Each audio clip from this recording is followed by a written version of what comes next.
The morning mist still clung to the lake like a secret as I pulled up the gravel road leading to my cabin. Tall pines flanked the narrow path, whispering through their needles as if welcoming me back to solitude. This place wasn't just a retreat. It was a sanctuary, a fortress of quiet where the static of the world faded and only instinct mattered. I'd bought the old cabin 10 years ago, decades before the surrounding area got swallowed up by a sprawling HOA development built for weekend warriors with money and opinions. My week-long training program was set to begin that evening. 12 FBI field recruits, fresh from Quantico, would be arriving soon. The cabin and its 20-acre perimeter had been a simulation ground for years, an unregistered, unofficial boot camp where I drilled real-world danger into the next generation. These woods had seen everything from hostage drills to wilderness survival exercises, all under my watch. And up until now, it had gone smoothly, until Karen moved in across the ridge. The first time I saw her, she was wearing a pink tracksuit and snapping pictures of my truck like it had personally offended her. She didn't wave, she didn't smile. Instead, she crossed her arms and stared like I'd parked on her wedding dress. That was 3 months ago. Now, pulling up to the cabin with coolers of supplies and duffel bags full of gear, I noticed the fresh stake in the ground near the property line. A laminated sign flapped in the breeze. Notice: all structures and activities must comply with HOA guidelines. It was signed President Karen E. Tisdale. I laughed under my breath. The cabin was miles outside the official HOA boundaries, but Karen had ambition and audacity in equal measure. She'd been trying to expand her little suburban empire, annexing lots she had no claim over and threatening landowners with fabricated codes and empty threats. I had ignored her emails and flyers, and apparently that hadn't sat well. Inside the cabin, I set up the gear and triple-checked the communication systems. This wasn't just about tactical drills. It was about testing decision-making under pressure. The trainees would be isolated, cut off from support, and forced to think like operatives, not cadets. I'd pushed many through these woods, and every one of them came out different, sharper, tougher. That night, the first few recruits arrived. No uniforms, just low voices, nods, and silent acknowledgement of the week ahead.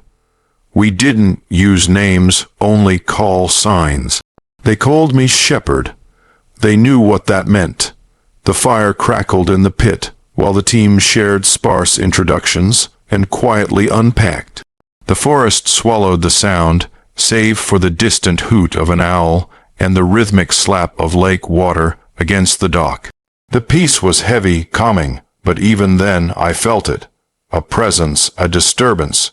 Years in the field teach you to recognize when you're being watched. And something, or someone, was watching.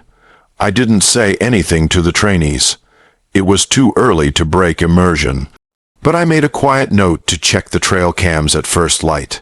The next morning, I woke before the sun, slipping through the tree line with my boots barely brushing the ground. I reached the cam mounted on the eastern ridge and popped out the SD card. Flipping through the images on my handheld monitor, I spotted them, 2 men dressed in camo, rifles slung across their backs. They weren't part of the exercise. They weren't local hunters either. No tags, no visible gear beyond weapons. One of them was even staring right into the lens like he knew it was there. I felt the cold of something old and familiar spread through me. Vigilance. These weren't harmless woodsmen. They were casing the area, moving like men who knew how to stalk. But why? Then I remembered Karen. Back at the cabin, I quietly looped in the recruits. They didn't need details. Just enough to understand that we'd gone from training to reality. This, I told them, was now a live drill, defensive watch, unidentified presence, eyes open, no mistakes. As night fell again, we went dark. No lights, no fire. The trainees slipped into observation posts around the perimeter, disciplined and deadly quiet. If the intruders came back, they wouldn't even know they were being watched. The forest that had been so still now bristled with silent power. This was no longer Karen's HOA backyard fantasy. This was federal turf now. Deep woods, deep tactics. And it was only just beginning. The sun was barely overhead when I heard the distinct crunch of gravel beneath heavy boots. I looked up from cleaning one of the training knives near the cabin steps and saw her coming, Karen Tisdale in all her glory. She wore that same blinding pink tracksuit, the kind with rhinestones that spelled Boss Lady across the back. In one hand she held a clipboard, in the other a stainless steel tumbler that probably never left her side. The walk was purposeful. Her mouth was already pursed, like she was tasting something sour. She didn't bother with a greeting. Just stood at the edge of my porch like she was the queen of the mountain, and I was an intruder squatting on her land. "I assume you know who I am." She started, raising an eyebrow, as though I'd somehow forgotten the last 3 passive-aggressive letters she had stuffed into my mailbox. "I remember," I said simply, not rising from the step. She cleared her throat like she hadn't heard the dismissal. "This property falls within the expansion zone for the Lakewood Ridge Homeowners Association. We've updated our charter. Your residents, this structure, will need to come into compliance." I just stared at her. "Expansion zone? Yes," she said, flipping through her clipboard with an air of authority that might have impressed someone unfamiliar with land deeds or common sense. "It means this cabin is now part of our community and must follow our bylaws, noise ordinances, landscaping standards, and structural appearance policies." I took a breath. This cabin was built in 1962. I bought it in 2014. The closest property line from Lakewood Ridge is almost 3/4 of a mile away. "I'm not part of your HOA." Karen didn't flinch. "That's what your title says now, but we're in the process of acquiring easements and retroactive zoning. It's all very standard. Our goal is to create a more cohesive and civilized lakeside community." I could almost admire the confidence. "Almost. You sent that notice last week," I said. "The one that claimed outdoor training exercises violate community safety ordinances." She nodded. "Exactly. We've had several complaints, loud voices, unidentified vehicles, strange men wandering the trails with backpacks and radios. I shouldn't have to feel unsafe in my own neighborhood." "They're federal trainees," I said, "and this is private land. You're standing on it." Karen pressed her lips together, then stepped back exactly 1 inch. "Regardless, we expect immediate compliance. You'll need to remove any paramilitary equipment. No more camping tents on the grounds, and obviously no more weapons training. That includes archery or anything that makes loud noises." "No," she blinked. "Excuse me." I stood up now, slowly, not to intimidate, but just to make the dynamic clear. Karen had never had anyone simply ignore her command before. She wasn't used to it. She lived in a world where HOA regulations were gospel and a printed pamphlet held more power than common sense.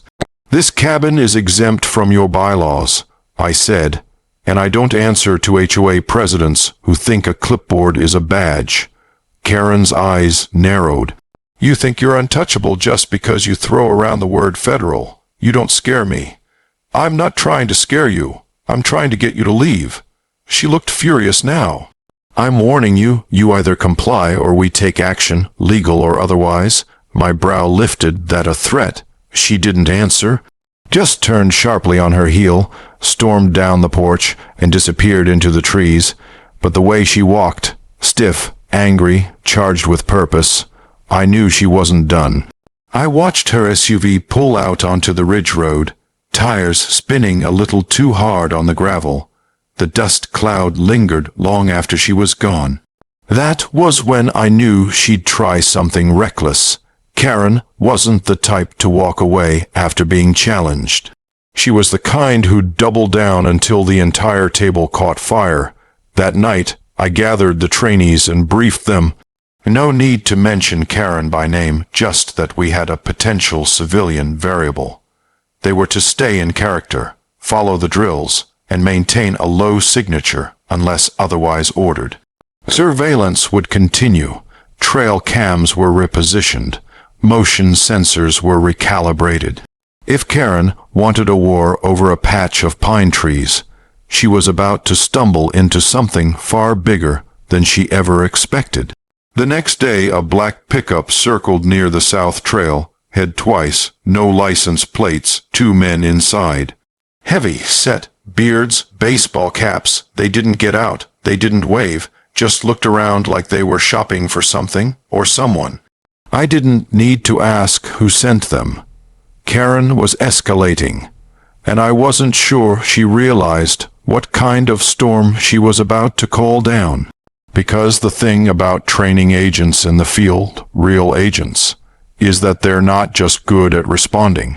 They're good at noticing, they blend, they observe, they document, and when the time comes, they act.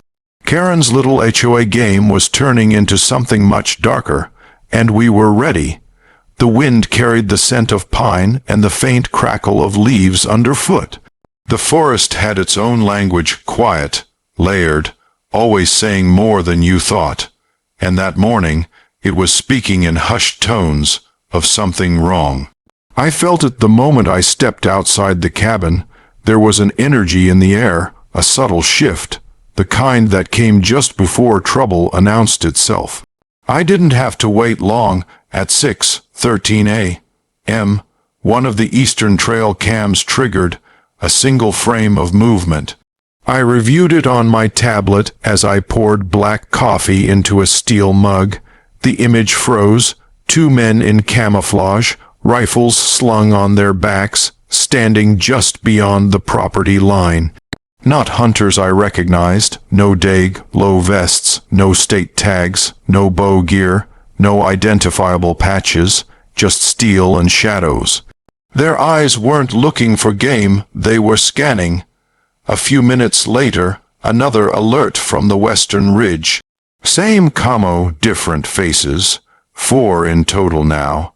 All men, none of them looking like they belonged to a standard hunting party. They were too coordinated, their spacing too calculated. No dogs, no chatter. Just quiet movement like they'd rehearsed it. It wasn't nature they were stalking. I didn't panic. Panic is for people who have options, but I did start recording. The cams were motion, triggered and silent, which meant I was already building a case, and I was already running scenarios. Inside the cabin, the trainees were running their morning drills, blindfolded weapon assembly, fire starting, reaction time assessments. They had no idea yet that we might be shifting into real-world threat mode. That part would come soon. I decided to play it cool for another hour while the intel gathered, but I activated the silent perimeter alert, a signal the recruits had learned on day 1. A small vibration from a clipped device on their belts. It meant pause, listen, stay unseen. I walked out onto the back porch and surveyed the forest again. Stillness, beautiful, deceptive stillness. By 7:02 a.m., 3 more cams had picked up movement. This time, the hunters had closed in. They were just past the northern trail, inching into my land. A few more yards, and they'd be crossing into a restricted federal training zone. Not that they'd know that. It wasn't marked, not publicly, anyway. I tapped my radio once. Shepherd to Talon, perimeter breach, north-northwest, 4 bogies, hold position and observe. A voice crackled back. calm and clipped. Copy, visual on 2, waiting on your green. That was Hayden, one of the sharpest minds in the group. Former Army Ranger, quiet, observant, the kind of guy who noticed patterns in your breathing. If Hayden was watching them, I didn't need to worry yet. I poured another cup of coffee and sat back in the old chair outside, the one that overlooked the lake. It was important to look like I wasn't rattled. Let them see the wrong version of me if they were watching. Hunters, maybe, but if they were smart, they were gathering information before making a move. If they were dumb, they'd act soon. By mid-morning, I got my answer. A sharp crack echoed through the trees, a branch snapping under weight. Then another. They weren't even trying to be stealthy anymore. One of them called out, "Hey, private property don't mean much when game's roamin' free." His voice was southern, but forced, like a bad impression of a backwoods stereotype. I walked to the edge of the clearing and raised my voice calmly. "You're trespassing," I said. "This is a federal training ground. You're about 5 minutes from being arrested." They laughed. That laugh told me everything. They weren't here by accident. They weren't here to hunt deer. They were here because Karen sent them. Probably spun some story about a dangerous man with guns and soldiers in the woods, and how a little fear might send him packing. She didn't know the first thing about what she'd done. One of them stepped into the open, tall, barrel-chested, with mirrored sunglasses and a grin like he'd just won a prize fight. Didn't see no fence, didn't see no sign. That means we walk, we shoot, we enjoy the view. You'll enjoy a federal charge for armed trespass, I said. That stopped the smile just for a second. Then I saw Hayden. Like a ghost, he emerged behind the trees to their west, low and deliberate. He wasn't alone. 2 more trainees had moved into flanking positions, each one silent, every footstep calculated. They didn't look like kids anymore. They looked like wolves, focused, dangerous, and waiting. I tapped my radio twice. That was the go. It happened fast. One moment the trespassers were sneering, and the next they were being surrounded by trained operatives. No weapons were drawn, not yet, but the message was unmistakable. One of the camo men lifted his hands halfway. "Hey, man, we don't want no trouble. Then drop your rifles and leave," I said. They hesitated, but the glint in Hayden's eyes convinced them. Guns hit the dirt. I retrieved their weapons and scanned the serials. All off, market builds, no official hunter registration. 2 were modified illegally. That alone was enough to get the state troopers involved. Before I let them go, I asked, "Who sent you?" They didn't answer, not directly. But one of them muttered under his breath, "Lady paid us to scare a guy." Didn't say he had feds in the F******ing trees. I let that silence hang in the air. Then I pointed, "Get out. You've got 60 seconds. They ran. As their footsteps vanished down the ridge, I turned to the recruits. "Lesson 1, I said, you don't wait for a threat to knock. You meet it at the edge of your property." Karen had just made her first move. She had no idea how many were coming next. The woods had gone dead silent, not in the peaceful, natural way, but in that sharp, unnatural hush before a storm breaks. The kind of silence that makes animals flee and instincts wake up. My boots barely made a sound as I stepped along the eastern ridge, checking one of the buried vibration sensors. The trainees had reinforced their perimeter posts overnight. Karen's hunters hadn't returned, but something told me that wasn't the end of it, just the warm-up. The recruits, 12 in total, had shifted into a different mode since the last encounter. They weren't green anymore. Their posture had changed. Their voices, when used, had dropped in tone. There was a weight to them now. They'd seen something real, and they'd responded like professionals. No panic, no hesitation, just action. I'd trained them well, but even I was surprised how fast they'd adapted. At 0417, Talon spotted new movement on infrared. 4 warm bodies crossing the northern boundary, same camo pattern as before, but new faces. This time, they didn't come in yelling or stomping like amateurs. This time, they were trying to be ghosts. They failed. Every 50 feet along the edge of my property, we had passive IR cameras, thermal sensors, and modified trip lines that didn't trigger alarms, they sent signals. The recruits had learned the terrain over the past several days. They weren't just observers anymore. They were hunters. Karen thought she'd sent trouble into my woods. What she really did was provide a live target scenario for highly motivated FBI recruits. We didn't ambush them, not yet. Instead, I let them walk a little deeper. See the old tool shed near the back? That's not a tool shed. It's a blind with shatterproof glass and ballistic vents. The 2 men who reached it never saw the lens turn and track them. 2 others looped near the south, closer to the lake. I watched through a live drone feed as one of the recruits, call sign Warden, emerged silently from the brush behind them. She had a smoke beacon in hand, ready to mark the area if things got hot. I called out to the team over radio. Lock positions. No engagement until signal. Let them feel the net. They were already in position. The trainees had formed a 4-point containment, closing in at angles that would trap the intruders without alerting them. One of the men spoke low, nervous. "This don't feel right, man." The other hissed, "Stick to the plan." She said he'd be alone, no backup. I smiled. From my vantage on the ridge, I triggered the signal. A sharp chirp from the comms, barely audible. That was all the recruits needed. They moved.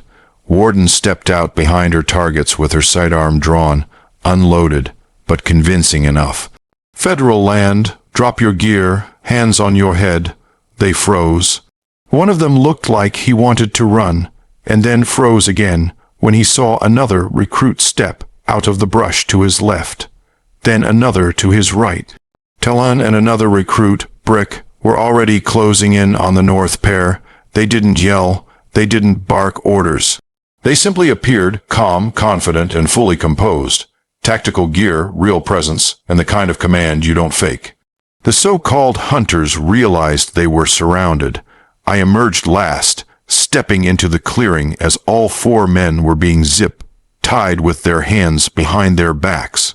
No one was injured. No one fought. They were too stunned. They expected an easy intimidation gig. They got a live encounter with federal agents in training. I crouched in front of the biggest one.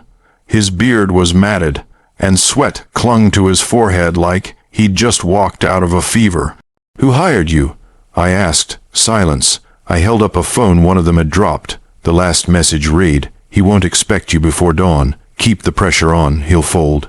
Sent from a number, traced to a prepaid burner phone. But the name in the contact field read, Karen T. "Not the smartest criminal, is she?" I muttered. One of the men broke. "Look, we didn't know who you were, okay?" She said it was just a scared old guy in a cabin. She paid cash, no names, just said make him leave. By doing what? Walk his land, scare him, make some noise, maybe fire off a few warning shots. Nothing serious. I raised my brow. Illegal trespass, attempted intimidation, and conspiracy to harass a federal officer. That's serious enough. He dropped his head. By 0630, I'd called in 2 contacts from the local sheriff's office and 1 federal marshal who owed me a favor. They were at the cabin within the hour, reading the Miranda rights to all 4 men as they were loaded into 2 unmarked SUV. The recruits watched in silence. This wasn't a simulation anymore. This was real. I turned to the group. You did well. Containment, communication, restraint. You treated a volatile threat with precision and discipline. That's the difference between a cop and an agent. They didn't smile. They just nodded, understanding the weight of it. Later, over coffee, Warden said quietly, "She really thought a few hired thugs would make you back down." I chuckled. Karen doesn't know what world she just stepped into. And she didn't, not yet, but she would, because now I wasn't just training recruits. Now I was building a case. The knock on Karen's door echoed through the crisp morning like a slow drumbeat of justice. I stood just off her porch, flanked by 2 plainclothes, federal agents, and a sheriff's deputy in full uniform. Karen opened the door wearing a silk robe, holding a mug that said "Hash Boss Queen," and an expression that couldn't decide if it wanted to be annoyed or amused. The moment she saw me, her lips curled upward, smug, syrupy, fake. "Oh," she said, "it's you again." She hadn't even noticed the agents yet. I stepped forward. "Karen Tisdale, we need to talk. Now?" She tilted her head, smiling wider. "About what? If this is about your little cabin issue, I already told the HOA board. The expansion is moving forward whether you like it or not. This isn't about HOA expansions." Agent Reed said flatly, holding up a badge. "It's about 4 armed men who illegally entered federal training grounds yesterday morning and confessed you hired them." That wiped the smirk off her face. Karen blinked, actually taking a step back. "Wait, what? I don't know what you're talking about. I didn't hire anyone." Agent Matthews stepped in now. "We have physical evidence tying your burner phone to the messages they received. Payment envelopes traced to your handwriting. Even a direct text you sent instructing them to keep pressure on." "Cabin guy," sound familiar. Karen's mouth moved, but no sound came out at first. She tried to form a protest, but it came out as a scoff. "This is ridiculous. I'm the HOA president, not some thug commander. I don't even know those men." Reed opened a manila folder and pulled out 4 printed photos, images from my trail cams. Each one captured Karen's hired trespassers in mid-movement, rifles on their backs, walking deep into restricted land. Then came the second page, a screenshot of a text message, and finally, a copy of the prepaid phone's activation record, tied back to a hardware store security cam showing Karen at the register. She stared at it like it was written in a language she didn't speak. "You have no idea what you're doing," she hissed. "That land isn't even officially federal. I checked the maps." I shook my head. "That land has been part of a government contract zone since 2016. It's not publicly posted to protect the nature reserve and to preserve the integrity of training operations. But it's protected. And what you did qualifies as criminal conspiracy. You can't pin this on me." She spat, eyes narrowing. "They're the ones who crossed the line. I didn't tell them to do anything illegal. You paid them in cash," Matthews said. "Told them to scare a federal officer. You even scouted the site with them last week. One of them wore a body cam. Did you forget that part?" Karen froze. For a long, awkward moment, she seemed to forget how to blink. I was just trying to get you to move." She finally snapped, pointing at me like I was the criminal.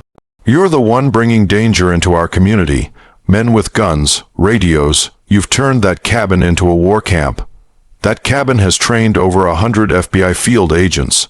I said calmly, "We've prevented real threats, not the ones you invent with your gossip and power trips. You weren't protecting the community, Karen. You were abusing your position." At that moment, Karen's husband appeared behind her in the doorway, face pale and confused. "Karen, what's going on?" She whirled on him, her composure cracking. "Nothing, stay out of this, Gerald." Matthews reached into his coat. "Karen Tisdale, You are under arrest for conspiracy to commit criminal trespass, intimidation, and obstruction of federal operations. You have the right to remain silent." Karen tried to interrupt, stumbling back. "You can't do this. I'm the HOA president. You can't arrest an HOA president." But she didn't resist when they cuffed her. Maybe the weight of it all, the lies, the overconfidence, the fantasy she'd built around her false authority, finally broke. Maybe she realized this wasn't a meeting she could bang a gavel through, or a letter she could threaten with. This was the real world, and in the real world, accountability has a voice, and it was speaking now.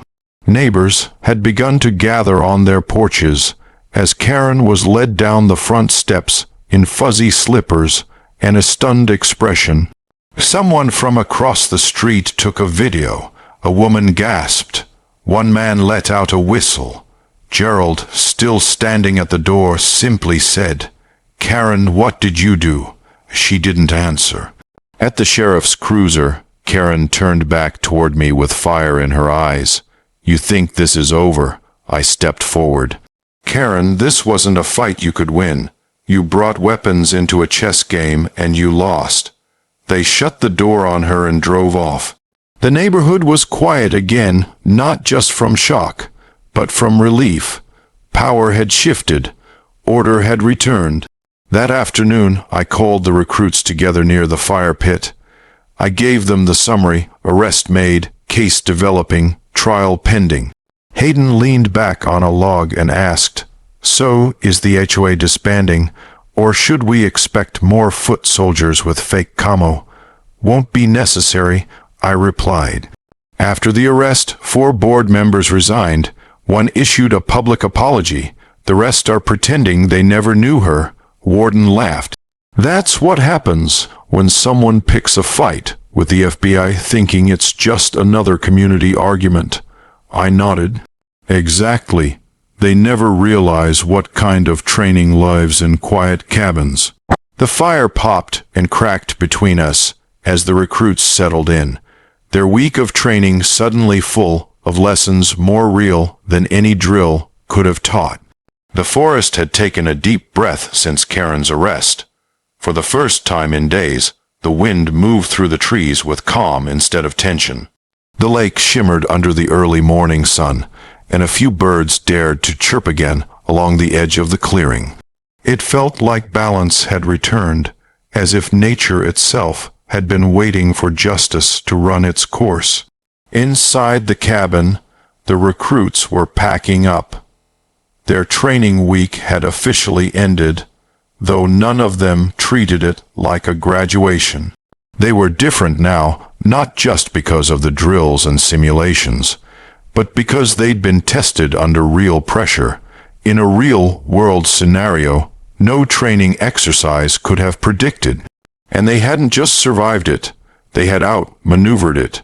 Before anyone left, I gathered the team one last time around the fire pit. There was no ceremony, no rank, no ego. Just 12 trainees and 1 instructor, circled by pine trees and the fading scent of smoke in the air. "What happened here?" I said was never part of the plan, but that's how it works in the field. You think you're training for one situation, and suddenly you're in another. And when that moment comes, your choices determine more than just your success. They determine your survival and the safety of everyone around you. They were silent, absorbing every word. Karen didn't know who she was dealing with. She thought this cabin was a weak spot, a man alone in the woods. She thought intimidation would do the job. But what she ran into was the quiet end of spear. Hayden nodded once, a flicker of pride in his eyes. Warden glanced at the others, then back to me. "So what now? Is she really facing federal charges?" I nodded. "Conspiracy, criminal trespass, obstruction. The phone evidence, the payments, the bodycam footage, it's all going forward. She's already out on bail, but her HOA presidency, gone. The board dissolved 3 days after her arrest. Her neighbors turned on her the second she was cuffed on her own porch. One of them posted the video. It's already making rounds online. Brick chuckled. So she went from power trip to viral disgrace. She went from a clipboard to handcuffs, I said. And all because she underestimated the people who don't raise their voices, don't bark orders, and don't brag. That's what she never understood. Real power doesn't announce itself. The team stood quietly for a long moment, the way agents do when a lesson lands deeper than words. I turned to the cabin, my eyes settling on the spot near the ridge where the fake hunters had first appeared. I'll be using this incident in future programs. Karen's folly, that's what I'll call it. A perfect example of how arrogance mixed with ignorance can become dangerous, and how discipline, coordination, and patience always win. You're going to name it after her, Warden said, raising an eyebrow. I smiled faintly, not to honor her, to warn others. It was true. There was value in every encounter, and Karen's misstep would serve as a case study for years to come. Not just for law enforcement, but for anyone who thought power was about barking orders and pretending to matter. She was a mirror reflecting what not to be. As the recruits slung their packs and prepared for departure, a low hum came from a drone circling the far edge of the woods. One of the final exercises, mapping safe routes and reading motion signals, had been completed without issue. Everything about the week had gone according to plan, except for the part that had made it unforgettable. I walked with them to the base of the ridge where the trail met the forest road. The government SUV waited there, clean and gray, its windows tinted and engine idling. One by one, the recruits climbed in, offering brief nods as they passed. Hayden was last. He paused at the edge of the trail. "Sir," he said quietly, "thanks for showing us what the job really looks like. Not just on paper, out here." I gave him a look. "The job will surprise you. So will the enemies. They don't always look like criminals. Sometimes they wear matching sweatsuits and hand out newsletters." He smirked and stepped into the vehicle. As the SUV pulled away, I stood at the trail's edge for a moment, watching the trees settle behind them. I breathed in the air, cool and sharp, and let the quiet settle around me again. The cabin stood still behind me, unchanged, but now steeped in another story. One more chapter written into the woods. I wasn't going anywhere. Karen might have thought this land was just a nuisance, that I was just a lone man in a shack, that threats and a few thugs would be enough to scare me off. But now she knew. This wasn't just a cabin. It was a classroom. It was a fortress. It was a line she never should have crossed, and I was the last person she should have tried to intimidate, because I trained people how to turn the tables, and Karen, she became the lesson.